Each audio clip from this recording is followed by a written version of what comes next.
I can't take it anymore, not anymore. No one said that this would get easy. No one said this wouldn't get hard. Brush it off and hold up your sleeves now. It's a shot in the dark till you get what you want. Welcome on back to the show, ladies and gents. You obviously, we got the analytical bit of the show here. The pretty one and the fast-paced one are dealing with stuff. But we thought it was prudent today with all the SULKA news of him basically self-redshirting himself, all because he was promised $100,000 basically way back when. But we'll get to that in a minute. How we doing, Rob? I mean, I'm prepared for a hurricane, not in the college football sense, though that too. I'm prepared for a real hurricane down here in Florida. So it's a nice diversion to do a little SULKA special with UTA. Yes, like I said, I love getting into analytical shit because our regular show is very fast-paced, we just want to get you the info as fast as you can and get the fuck out of there. Right. But for once, and the opportunity presented itself, we can actually have a conversation about lengthy subjects. And today's a good one. With the news that Matthew SULKA basically freaking self-redshirted himself. Mm-hmm. Which is so weird to me. I'm sharing the statement on the screen here. Freaking, I have decided to utilize my redshirt year and will not be playing any additional games this season. I'm committed to UNLV based on certain representations that were made to me, which were not upheld after I enrolled. Despite discussions, it became clear to me that these commitments would not be fulfilled in the future.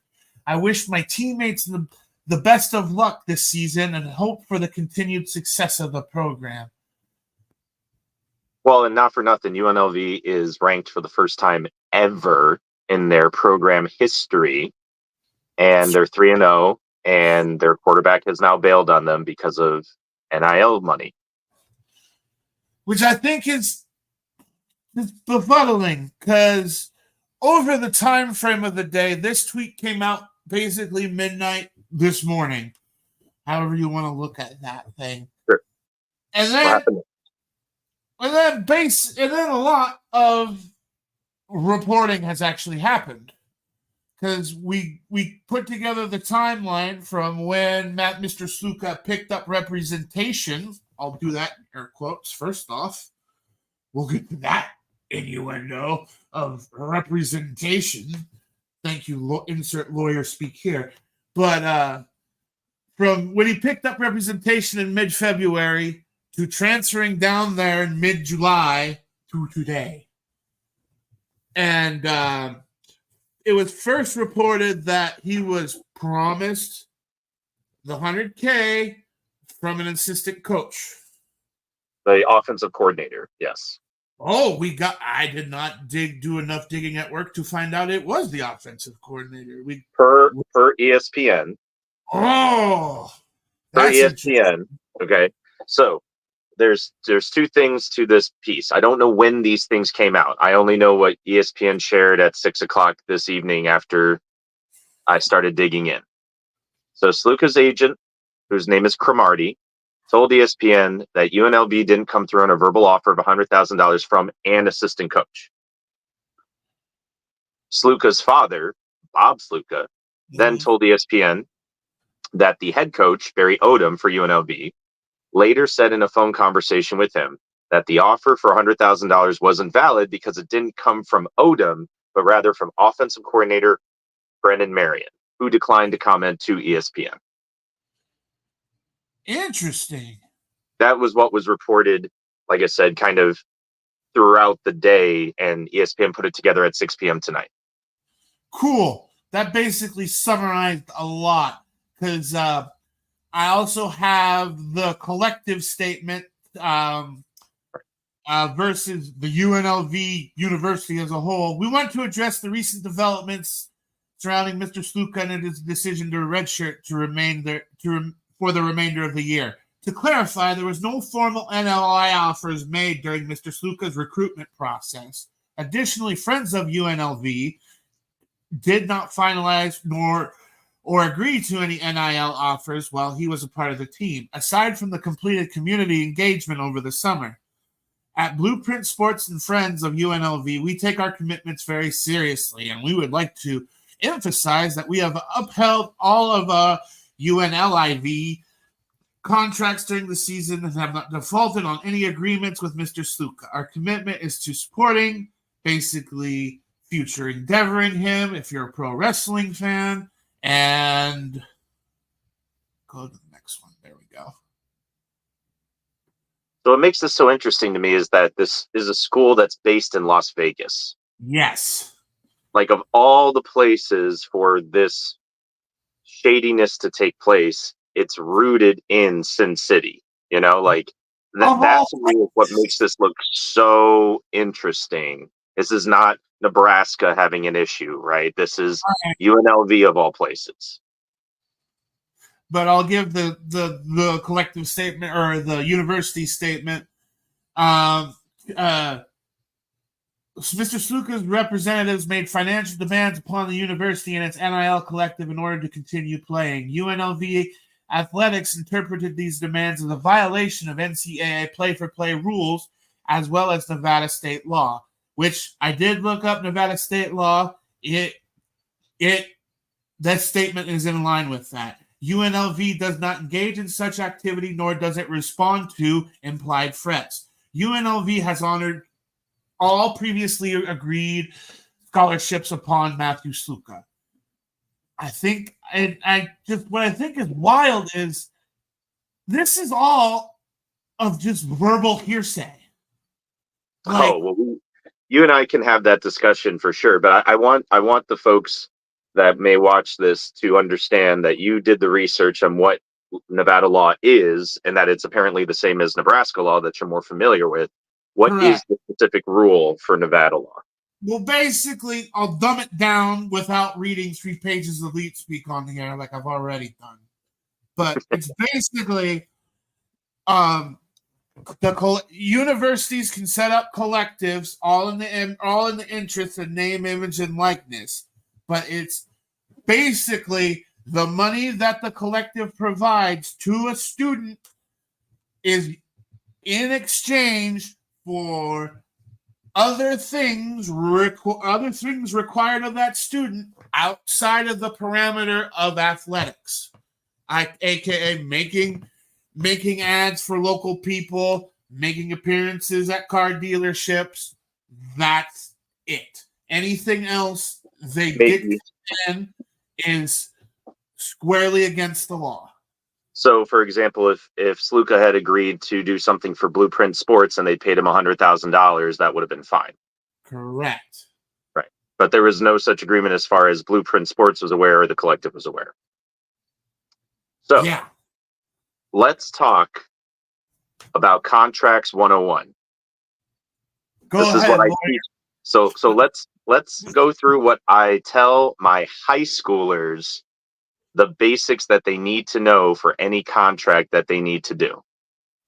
And then let's talk about how the fact that Mr. Sluka apparently has had representation since February from someone who doesn't know the first thing about any of this shit, apparently. So I'll let you tell me why the agent is not worth, fucking toilet paper stuck up his ass. But Contracts 101, you need to have an offer, you need to have an acceptance, and you need to have consideration. Supposedly an offer was made by the offensive coordinator, Brennan Marion, to Sluka for $100,000 if he came and played football for them. Sluka supposedly accepted this offer and then came to play, and the consideration was he would play and he would receive $100,000. Cool. When you have nothing in writing, not only is it hearsay, like you said, it's if they were to sue each other over this, it would be he said versus he said, and nothing's admissible in court of law because it's a statement that right. There's essentially the evidence of the statement, and it's not enough in discovery to throw a trial. Right. There was not even apparently text messages. There was nothing. It was a verbal offer. Now, here's the thing. You can have a contract based on a verbal offer, but that's only if both parties follow through on it, right? If both parties follow through, then you have a contract. So if UNLV had paid him $100,000 and then Sluka decided that he was going to redshirt anyway and try to transfer again, that evidence of payment, while it might have violated Nevada state law and all this other stuff, would be enough for UNLV to come back and say, we had a verbal contract and here's the evidence of it. We performed and he didn't. Like, they would have more of a leg to stand on than Sluka, who apparently decided to transfer, waited 7 months with representation and never got anything in writing. Nothing was done to try and formalize this in any way, shape, or form. And of course, he never got paid anything but $3,000, apparently for moving expenses, the $3,000 fee, something like that. Yeah, that's So, exactly what I heard. yeah, now, you can tell me, if you were this young man's agent, how would you try to explain in any way, shape, or form that you did your job for him? You couldn't. I would be scouring under my desk with my phone on it ringing because you dropped the ball. Because ideally, I get if you represent quotations a lot of people, you can't be present at every single one. But wouldn't you do your damnedest if you were to earn a commission on said $100,000? Be present at that fucking meeting so that you could Even wait. if you weren't, Right. even if you weren't, but you knew $100,000 was on the table, why wouldn't you get it in writing before Yeah. you had your guy move there? Yeah. He didn't commit till July. I was gonna basically go from that meeting to the point of like, he dropped the ball not attending the meeting. He dropped the ball not making Matt Sluka actually get it in writing. He dropped the ball of not even communicating with the NIL directive, which is what an agent's supposed to do to begin with. Yeah. I mean, but here's the other piece of this, in my opinion. How old do you think Matthew Sluka is at this point? Well, I'm just going to do rough math. I'm going to say he was 18 when he graduated high school. I'm going to say he's probably 23, 24. Let's see. He did 4 full years at Holy Cross. I know that. Right. And he transferred as a graduate, and now he's finally taking his redshirt year. So yeah, he's got to be. Oh, it doesn't give his it doesn't give his actual date of birth. Well, let's assume he's 22 years old. Let's be kind to Mr. Sluka here. You're 22 years old. You graduated from Holy Cross, which is not a poor school in terms of academics. Right. You would think there would be a bit of at least with the realm of money you're in, some sort of contractual elite speak among the elite sort of thing going on. Sure. Let's add to it that he got a major in psychology from Holy Cross. Oh, Jesus. He's not an idiot. Like, he's not a foolish person, and yet somehow he assumed that it would all work out for him. I can't give him any sort of sympathy. And then on top of this, his dad's clearly involved. His dad talked to ESPN about how he had a conversation with Barry Odom that the offer wasn't valid because it didn't come from him. Okay, so his father's involved, who apparently is an adult human being. So he could have said, why don't we have something in writing well before all this shit blew up? It makes me wonder if even the representation deal is a verbal agreement. You may think so. I don't know. You know? Yeah, I don't know. Let's see.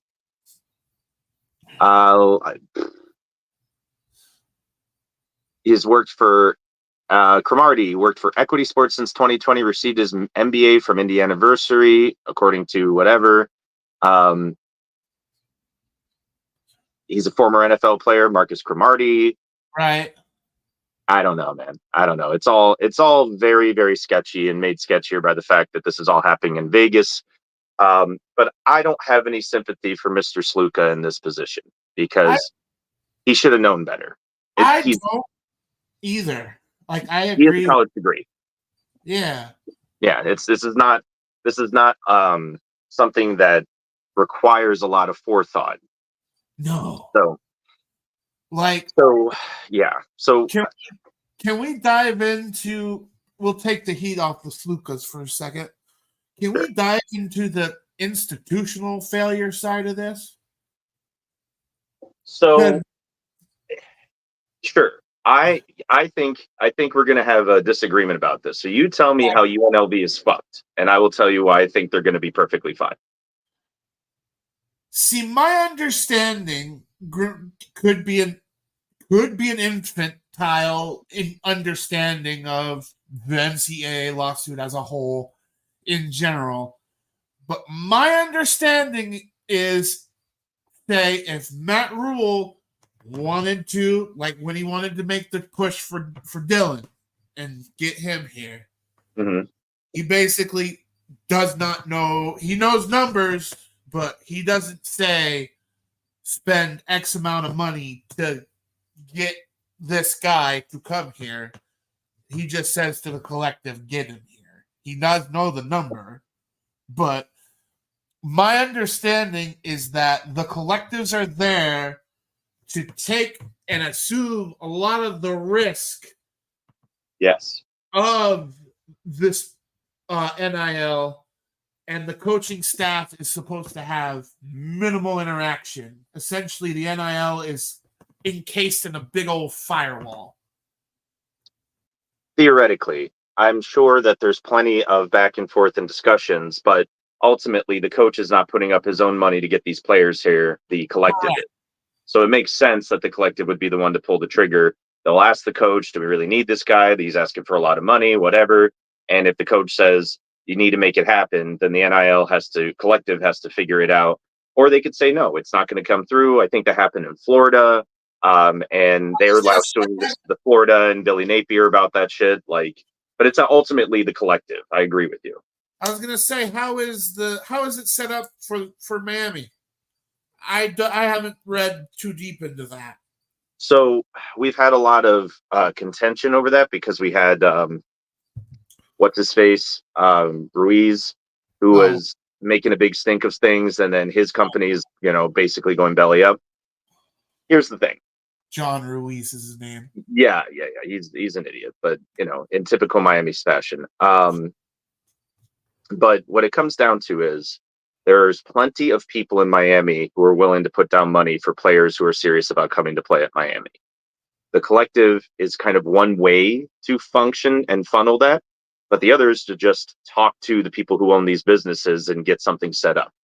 Right? You don't have to go through the collective. It's just, if you feel like you can't talk to anybody, and you certainly shouldn't be talking to coaches about this, you have the collective to speak to, who would actually make this, the connections, the calls, the whatever. Like, that's kind of the function of the collective, is to not only pool money from those who want to donate to it, but to be that go-between.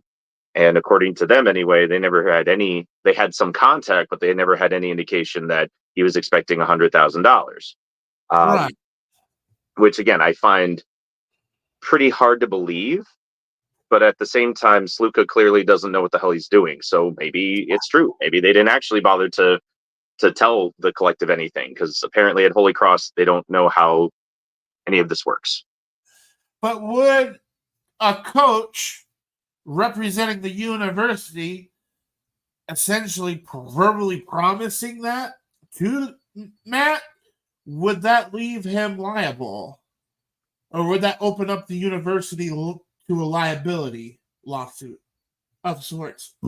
Great question. So there's no actual hard and fast rule on this, right? Because it's all very new. It's only a few years old, and every state's different. And it's still getting hammered out in the courts. So there could be 2 court rulings that could come down and absolutely change this tomorrow.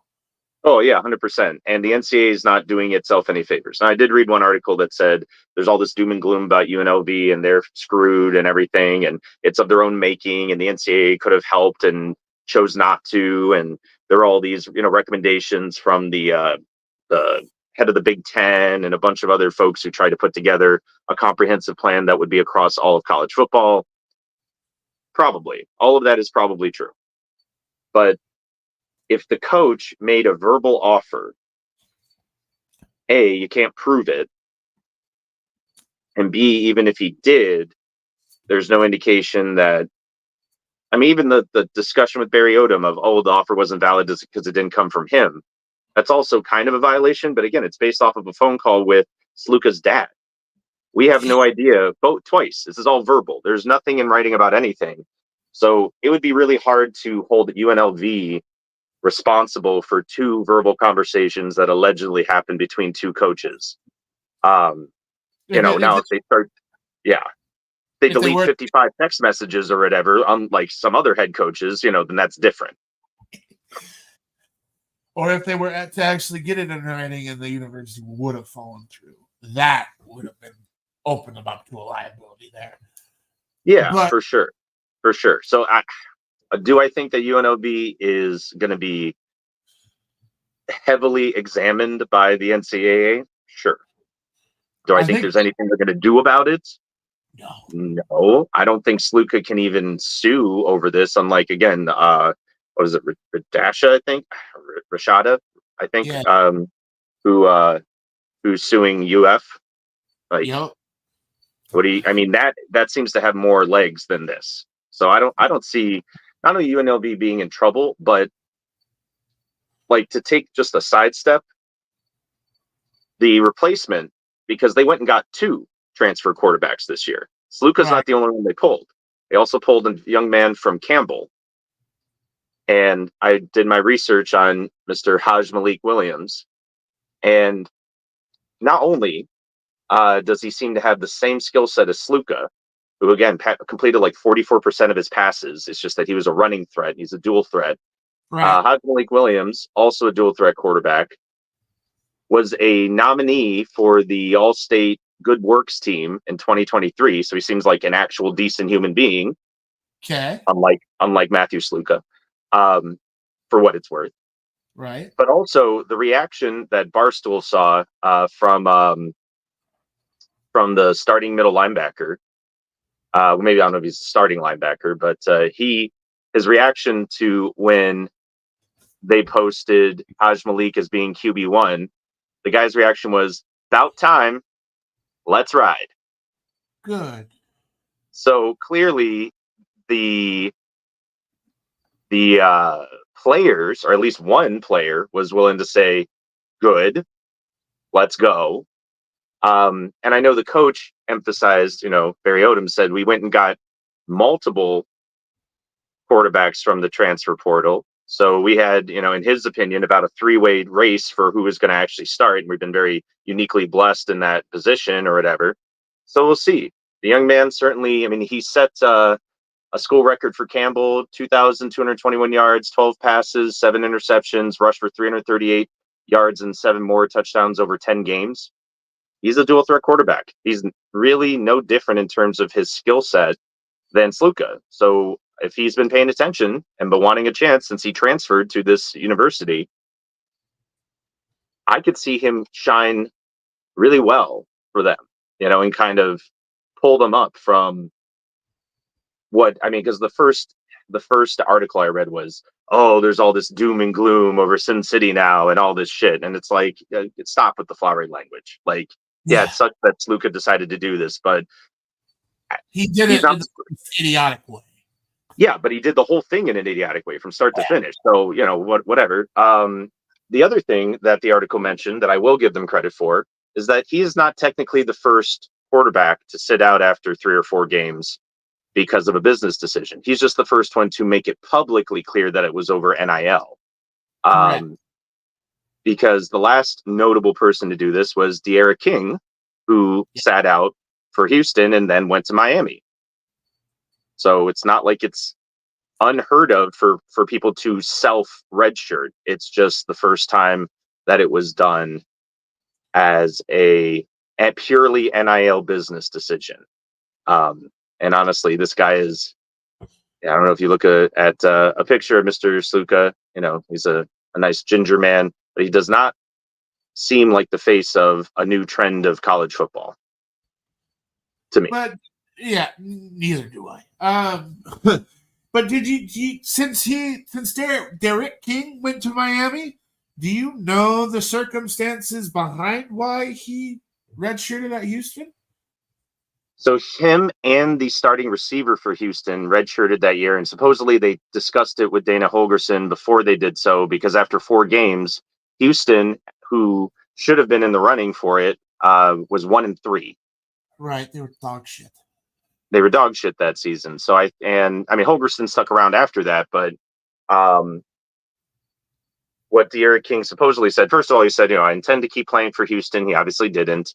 But he said that we need to get better, kind of like Houston has to improve if he's going to kind of put everything on his chance to jump to the NFL.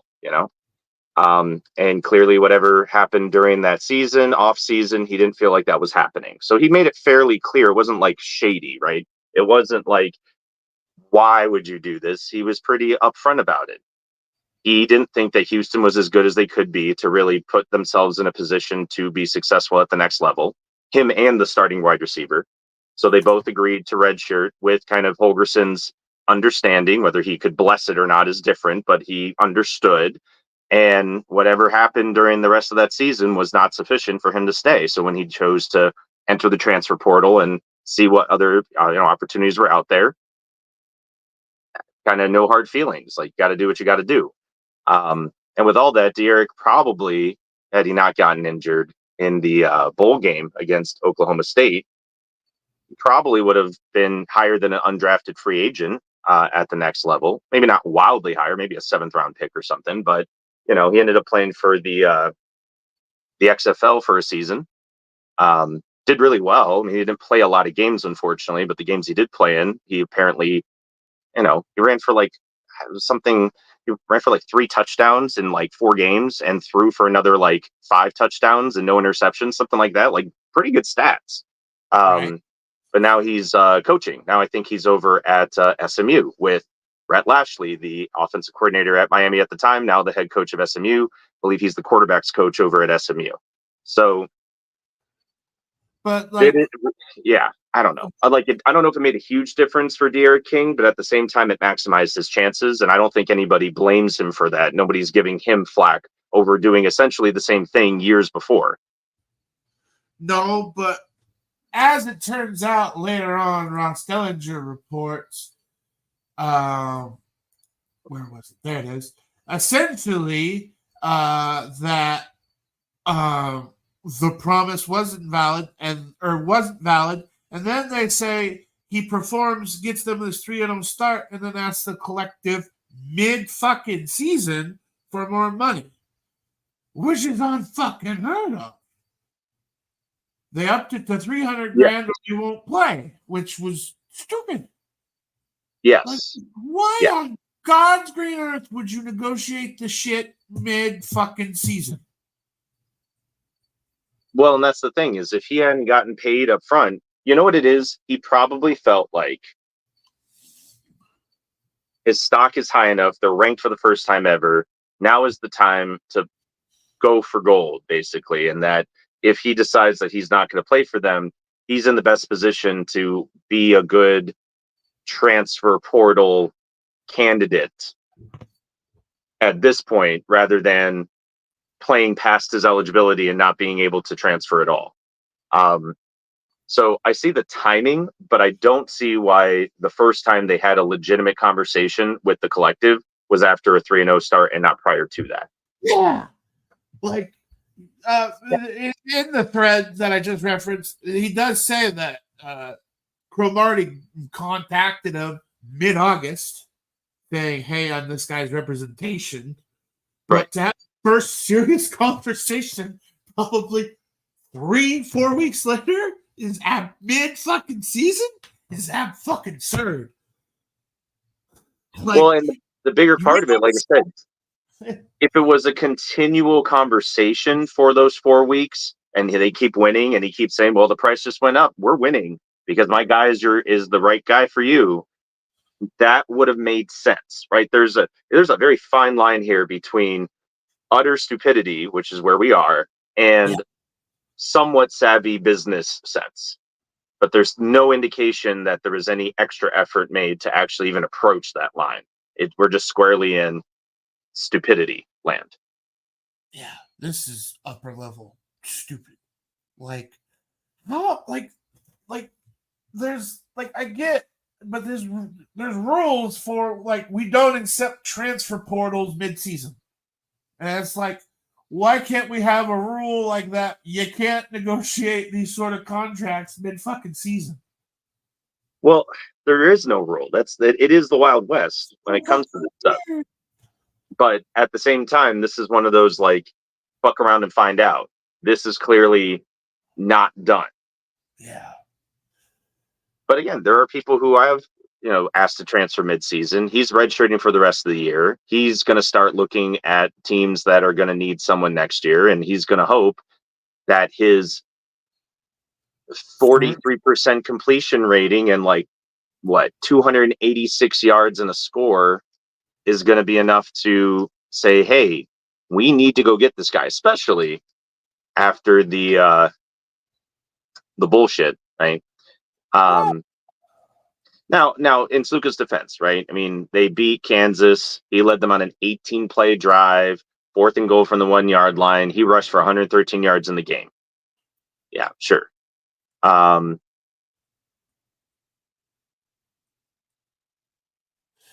like the thing is like, how is another school gonna take the risk now that essentially his number is now public? Yeah. He's Well, essentially let's.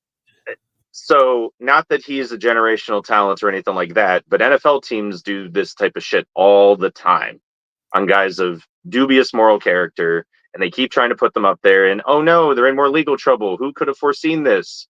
And we just gave Deshaun Watson the biggest fucking contract in history. Oh no, like the versions of the Browns exist in college football for sure. Yeah. And they may even exist at a Power 4 conference, which that's what he's shooting for. He managed to make the jump from one level to the next, did a good enough input in the group of 4, conference that he's really hoping to angle to that next level up. Any of these schools that like UNLV is potentially going back to the Pac-12, right?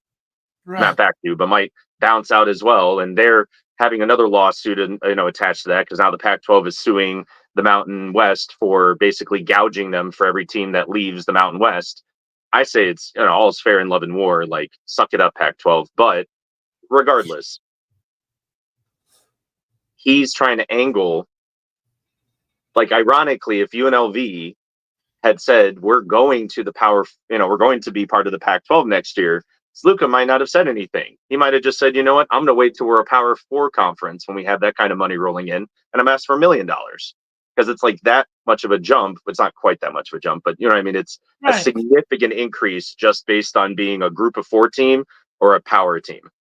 But now it's like, we could even dive into freaking Florida State and Clemson suing to get out of the ACC and all that legal development to basically to come join some sort of conference that'll give them fair equal value. Even though I'm in the Big Ten, I'm going to get 80 at some point. This is all over 45, 46. And like, I get UNLV is a bigger group of 5 school. If they were to make the jump to the Power 5, they wouldn't immediately earn all that money. They would have to stay sitting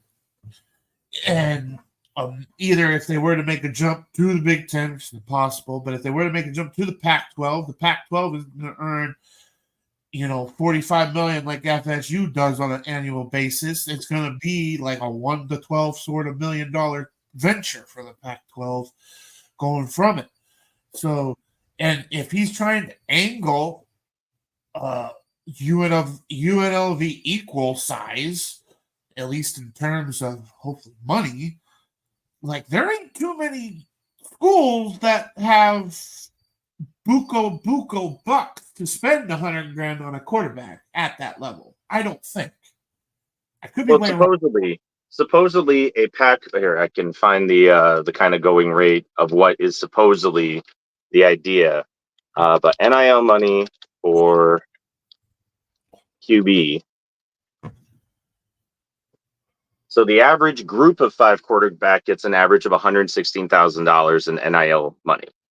That's the average. This is according to Open Doors, right? This NIL platform. Right. The average top 25 Power 4 quarterback is averaging $800,000 in NIL benefits, right? And the going rate for like Cam Ward is well over $1 million easily. Yeah, like So, I know Dylan's is north of $1 million, almost $1.5 million. Right. So my point is that him asking for the going rate is not unreasonable. The way he did it is stupid. Yeah. Now, I don't know if he's going to go somewhere where he's going to get $1 million, but he could ask for probably $300,000 or $400,000 if he gets into any Power 4 team. Yeah.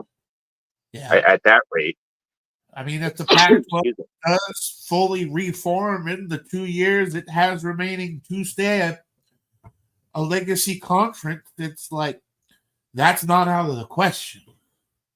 Yeah, so like I see it. Not only is the PR just stupid, but also the sheer hubris that he doesn't think that the transfer quarterback who also transferred the same time he did can't make a similar kind of impact on the same team that he just took over is astounding to me.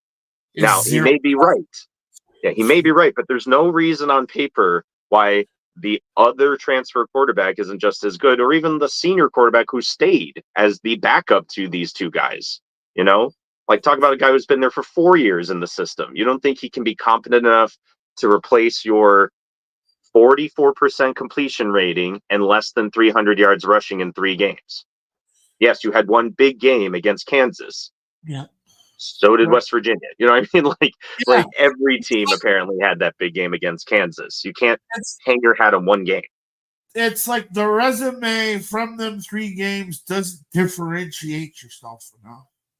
And right. It differentiates the intangibles. He led a poor program, or rather a rebuilding program, to a 3-0 start and a top 25 rating, which is, again, unheard of in their school history.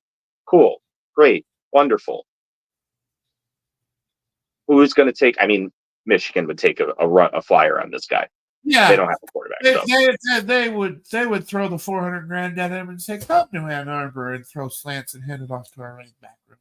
Yeah, looking at, maybe it's because he played for Holy Cross and they're all purple and silver and shit. He's got Northwestern written all over him. This screams garbage football if he goes to Northwestern. And I'm here for it. But like, they'll still give him a few $100,000 in NIL benefits. Yeah, they'll give him that money underneath the table and say, "Come here." But I'm saying they could give him the money over the table. They have I mean, they're in Chicago. They're in Evanston. They're a fancy part of Chicago. Yeah, you don't think they have anybody who has money to give to this guy? Well, I'm just saying, it's a privately held institution. There's no transparency laws in Chicago. Yeah, that's what I'm saying. There's definitely someone out there who would give this guy $300,000 to have, a halfway decent Northwestern season for the first time ever. So that's right.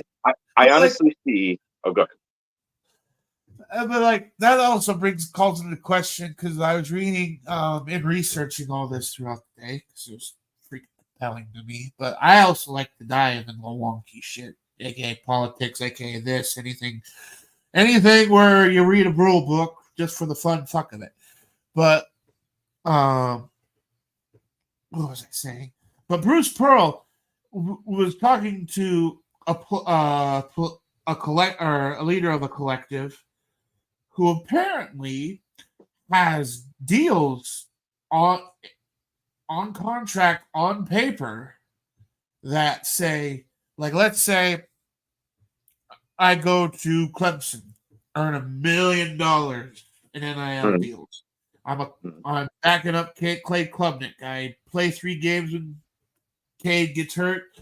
I underperform in them 3 games. Apparently, if they're beginning to put performance clauses, and collectives are starting to claw back money if a player underperforms. They have to be very specific about what performance and underperformance means, right? That's they got super specific. Yeah. But they apparently got enough of a legal team to write it, the legalese, to make it Makes Oh sense. well. So to me, this is the issue, is that the reason why it's the Wild West is because there is no direct authority to interpret this shit. So they can let me give you all a quick primer on how to actually fuck with contract law. You can put anything into a contract, and if it doesn't get called to the mat in front of a judge or some sort of ruling authority body, it's a valid contract. It's only invalid if somebody calls it out and says it's unenforceable because it's unconscionable or something like that, that then the power that be makes that determination. Until you call someone out for their contract, you can write whatever the fuck you want in there.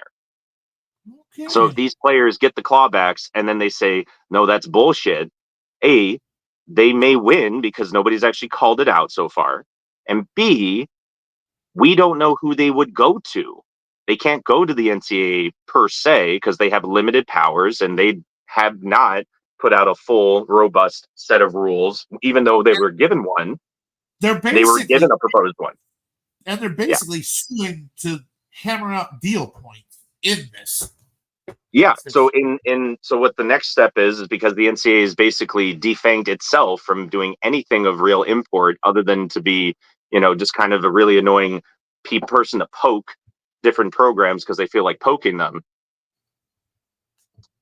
You have to go to court then, and you have to sue, and you have to figure out what court you're going to sue in, and you're going to have to sue for some sort of contract performance or basically saying that I should be let out of this contract because it's unenforceable or whatever. And then a judge has to do the dirty work, multiple judges at multiple states, probably at the federal level, just because they see that this is, could be interpreted as interstate commerce, where they have to slog through all of these contracts to create their own version of contract laws specifically for NIL deals. They may not. They may just say this is like any other contract. You're over 18. You've signed a contract. You're an adult. You may have signed a bad contract. That's on you. But they may not because of it being new and leverage and all this other shit. We just don't know. And that's what makes it truly the Wild West, is that there is no authority saying this is what it is and everybody falls in line because no one's actually taken the bull by the horns. And when the NCAA kind of did that, they did such a shitty job. And also, we're getting ripped apart by the Supreme Court and all this other shit that they basically did nothing with the platform that they had. They have continued to do essentially nothing but lip service to making things better for athletes. They don't have any dog in the fight. They don't make any money off of college football anymore. So why would they bother? So all these athletes now have to go to court. They all have to go and sue in order to fight any sort of contract that they feel is unconscionable. It helps if they actually have a contract. So, sorry, SLUKA, you didn't even do that part. But even the ones who do. Cat from Florida, for example, $13.8 million promised to him. He's got that one. Yeah. Yeah. Well, because that's an insane promise to make. And then, of course, he shows up and they're like, we don't have the money for that. No kidding. No kidding. So he can sue for it. He could try to, have an enforceable promise and try to get some money out of it. Maybe try to force them to settle for some smaller amount because he got nothing from it. So anything is better than nothing. But the point is that if we're looking for a hard and fast, this is what the actual rule is, what is a reasonable enforceable contract, what is not for these collectives, we have no idea. And no one will have any idea until the lawsuits hit. So for those of you following along at home, we're going to see a lot more bullshit related to lawsuits. But this stuff with SLUKA is a red herring, in my opinion. This guy's an idiot, and not just because he's a redhead. Like this, his family made a grave miscalculation. His agent did not do what he was supposed to do. And at the end of the day, UNLV might have done some shady shit. Again, it's Vegas, so they probably did. Yeah. But in terms of getting 2 transfer quarterbacks there, they were banking on, we weren't going to be able to keep both of these guys anyway, so we're hoping to keep one of them. Well, there you go. They've already been able to use their insurance plan, and it just seems like Malik Williams, I'm going to root for him. He seems like a decent human being. Yeah. I I like UNLV out the Mountain West. I really do. If it's not Boise State playing, they're number 2. Yeah, but just in general, like it seems like this particular young man who's going to be taking over as QB1 seems like a good person. I can't say the same thing about Sluka. Not that I think he's a bad person, but he's not a smart person. Nope. And he's made it all about him in a team sport, so that's always going to be a bad look. And less than 3 months of play, too, which is sad. Yeah, exactly. So it says that he's going to work with a quarterback's coach or some sort of trainer and try to enroll early at his next college in January so he can actually get a spring practicing, because he wasn't even able to do that for UNLV. Once again, he somehow thinks that he is this hot shit that nobody could fill in for him when he had like no prep time. It was just flying by the seat of his pants. Come on, man. But get off your high horse. We've discussed a lot of the legalese, but like, how on the flying fuck do we fix this? Because we were the first ones to figure out relegation in the CFB. We need to be the first ones to figure out how the hell do we put some guardrails in for NIL? Especially, the thing that concerns me is the representation part. Sure. How in the flying fuck do we verify these representors or agents are to the best that these kids can afford / be provided with? So for me, the NFL requires all their agents to get certified by them. It's not particularly difficult to get certified as an NFL agent, but it costs money, right? You pay the NFL to have this. So maybe that's how the NCAA gets back in the money side of things, right? They say, listen, you got to get certified with us as an agent, and we will take money from you. So we get a revenue stream essentially and get a little bit of the cut. And they will actually regulate. I mean, the NCAA is good at regulating, right? They're excellent at it. That's what they do. They stopped with college football and stopped caring when they got cut out of the big pie from the college football playoff and everything. That's why they don't give a shit. That's why they haven't bothered trying, because they don't want to actually be involved in administering something they don't make money off of. So while I get that, this is a direct, like, you pay us and we keep all the money and you get to be certified so we can at least put our stamp on this person and we can hold them accountable for, being bad at their job. That to me is an easy fix if the NCAA can see the benefit of it, and I would see that they would. I mean, it's like, I don't know, like $1,000 you got to pay. I can look it up right now. To be an NFL agent, the cost is a lot. I believe it's like $6,500. If I remember correctly. It's something sub $10,000. I know that much. Let's see. But I think costs $2,500. $2,500. Oh, yeah, that's right. Okay. Yeah, so that's what I'm saying. $1,000 is fine. Yeah. There's a mandatory 2 to 3 day virtual. So, like, I looked into this because I qualify to do that. It's not a problem. The only reason that I don't want to spend $2,500 on it is because I don't know anybody who wants to be represented. Obviously, if there's any players out there who would like to be represented, let me know. But the point is that I missed the boat on that. My friends who were in the NFL were done with the NFL before I could graduate law school so that I could apply to be an agent. But I already looked it up, and I know it's a couple grand, which is, again, easy money for the NCAA.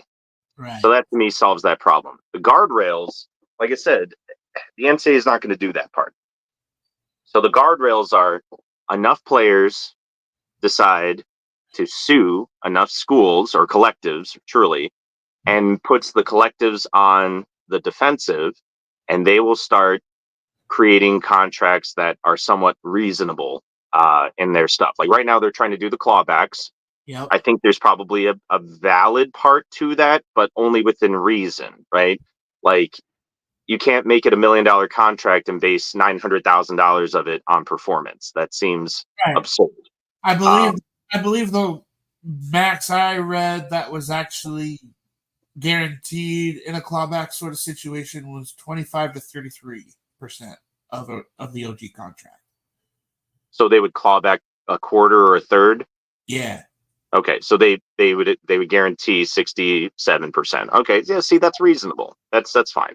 So to me, that's reasonable, right? I'm not the player. So if they want to sue over it, they could sue over it. And once you have a court decision or three that says that's okay as long as it's within reason, now you're starting to sketch in the lines of guardrails on either side. That's how case law works. And so you got to have people sue in order to create the cases that then create the precedent for us to have case law. So basically, this isn't like a Congress hammers out rules. Like, I think a simple ass rule is you shouldn't be negotiating this shit mid fucking season. Like, that's a good rule to have. Yeah. So, but essentially, this is going to result as a collective of kids suing a collective of schools, and it going through the court system all the way through the circuit court, all the way up to the Supreme Court for them to essentially rule on it and make it law. I don't think they have to get all the way up to the Supreme Court. They only have, because the Supreme Court's already talked, right? They've already said the NCAA has to stay out of this, essentially. They don't have a leg to stand on because they're essentially a monopoly. That's all they said. That's all they said. But that removed the NCAA from being the regulatory body here. So now because they did that, the Supreme Court has now already put it all in the hands of the lower courts to actually be the referees on this. Much like in the NFL when they have their collective bargaining agreements, they always have to go to federal district court and have the judge approve it. That's essentially what we were recreating at the college level, which is stupid. It was stupid for the NFL to have to do it. It's stupid for college to do it, but they didn't take the arbitration path that baseball did. They could have. It's a perfectly logical system, but Major League Baseball is in charge of that. Are you going to put this as an arbitration thing for every conference? They don't have the staff to do that. They might have the money, but they're not willing to invest in that sort of infrastructure, right? We just don't have anybody who's in a position to do that. So we're going to put it on the courts instead by default because there's nobody else. And what we can do when there's a contract dispute is you sue over it. So, could Congress address this? Yes and no. They could only address this if they also create some sort of regulatory body that's not the NCAA to deal with that. And because the Supreme Court already said you can't do that, the NCAA.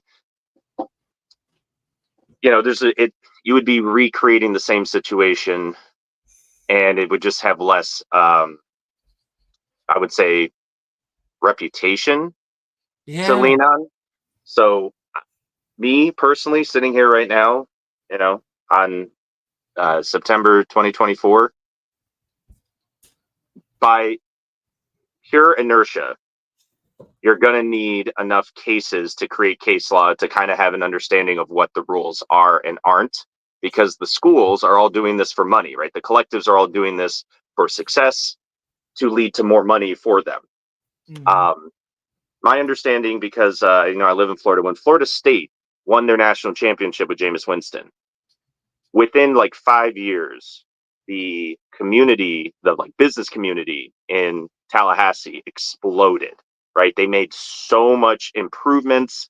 There was tons of they redid the roads, they expanded, the downtown is now really nice. And I say that as a Miami fan, right? They really upgraded as a result of one national championship. So that's what these businesses are banking on, is the sheer growth that comes from just success when you haven't had it for a while, or even in Tuscaloosa when you've had it for a long time. That's what keeps the engine running. So it's a pure free market exercise. And if they're worried about getting sued because they're trying to screw over athletes for the sake of small amount of money, they're going to quickly go to we're going to err on the side of caution because we want to bring these guys here and not scare them away to go somewhere else, especially big cities that already have a lot more money available and all that shit. That's what I think is going to happen. It's just a matter of who is going to be the scapegoat to create that, like you said, that guideline or guardrail to have all the other collectives go, nope, we're going to push back against that. It might be UF.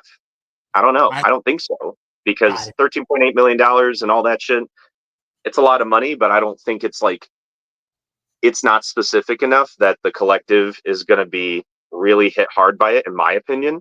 right. Um, but I don't know. I haven't researched that one. It just seems far fetched that that's going to lead to a big thing. You know, if it does, it's going to create a lot of instability as well. If you're going to have guys showing up for fucking $14 million on a wish and a prayer and still get money out of it, then everybody's going to just say, "Oh, they said this, they told me this, I'm going to go sue for it," and create a lot of more headaches for the legal system. That's just it's. I just feel, at least with this NIL bit, like the offensive line or the pulling guard has kicked out a defensive end, and it's just about to explode. I think is the point we're about to be at, with just cases and situations, and that the general public are going to think are complete dog shit. They're turning on and going to be completely legal. And so, like I said, Yeah, we're just opening up the door. I mean, I we think talked. you're right. Well, so let's put it this way: the conferences are already starting all this shit, right? And not, I mean, not that I think the ACC is at fault for the bullshit that Florida State and Clemson have been pulling, but they're already in the news. Now the Pac-12 is suing the Mountain West because of the poaching that they put on the agreement for the scheduling and all this shit. The conferences are already engaging all this nonsense. It only makes sense to me that the players follow suit and make sure that they carve out their space as well. Like, it's not just the conference thing, in my opinion. Right. But I get why people are gonna be like, "This is stupid. This is ruining college football." Blah blah blah blah blah blah blah. In my opinion, if you think that Messi being able to command some massive salary, because he's Messi, is Right. wrong, then you should think this is ruining college football. If you think that's reasonable, then what we're doing is having to build one from scratch, because none of the responsible adults actually ensured that these kids had a reasonable sandbox to play in. So now they have to make one on the fly. And so, yes, it is shitty and it sucks, but this is not the kid's fault in any way, shape, or form. Even Matthew Sluka, not really his fault. He should have known better, but in terms of him feeling that he needs to chase the money, I don't fault him one bit. I fault him for being really bad at it. Yeah. Different Very. story. Very bad at chasing the money. Like, I get that's the game. He's just really bad at playing it. So I don't, It's also like the are we with the FSU Clemson suing to get out of the ACC tie-in? Like, that lawsuit is huge on its own, because Mhm. why those two schools are suing is because they are saying in court that they leverage most of the viewership for the ACC, and they should command more of the pie. Yep. And now And Miami's going to blow their asses out of the water, and it's going to be glorious. I hope In terms of revenue, in terms of pure money revenue, TV, Miami has way stronger of a brand than Florida State and Clemson in its potential. Not in recent times. 100% agree that recent times they're fine. But Miami's potential, they're a sleeping giant when it comes to TV revenue. And they always have been. yeah, like us blue blood schools are notorious for north of 6 million per game. And I Yeah. think it's outlandish that both those schools have to play somebody good in order to net that 6 million north, which is wild. I get 88 million coming on Nebraska's way. Miami will get a sizable share, but I just think it's just asinine to say, "Oh, we command the most viewers," when if you put it through the full dick measuring contest, you don't command a lot of viewers. And not only do you not, you then follow up by being pathetic on the national stage. I'm not saying Clemson's a bad team. I mean, I think that Dabo's still a shit coach, but regardless, they found their their legs a little bit, but I still don't think they could beat any SEC team. None. Zero SEC teams at this point. And so it's just like, what are you doing? Why why are you pushing so hard for a payday that you think exists? It's like the grass is always going to be greener. The Big Ten and the SEC aren't offering the invite. I'm telling you. Exactly. So what? So Clemson and FSU are going to try and get out of the ACC, and we'll go to the Pac-12. You know what I mean? And they're going to leave, and we're going to get Cal and Stanford and go, you know what? We actually got smarter as a conference. We're fine with this. Yeah. It's just idiotic. And like I don't think they'll be successful, especially trying to leverage a 2030 buyout. And like, if that were to go through, it would just be an explosion of inequality amongst the conferences, especially yours. Yeah, no, it's true. It's just like I said, we are graduating very quickly, far quicker than I thought, towards a promotion relegation system where there's clearly one dominant conference, and you can have a second tier conference, and whoever survives the conference Mageddon will be that third conference, and then you just kind of go from there, and that's it. And they say, you know what? We'll pull you up each year and we'll give you a cut of the pie, but if you suck, we're going to kick your ass out. If you're going to do performance-based contracts for the players, we'll do performance-based contracts for the schools. Yes. Fuck you. And that's it. And I think that's fair. Listen, well, yeah, it's fair. It's not going to happen for a while yet. But if people keep fucking around and finding out, we may quickly get to that because they don't know when they have a good thing. I'm just telling you, if you're a college football fan watching this and you do not follow the Clemson FSU courtroom drama, but them suing the ACC and ESPN to get out of there, you really should, because I think a lot of the NIL stuff really hinges on that lawsuit. And a couple of the other ones from they definitely do. And if you get into it, you should absolutely not be a Florida State or Clemson fan as a result. So that way, when we watch Florida State celebrate narrowly beating a shit school 14-9,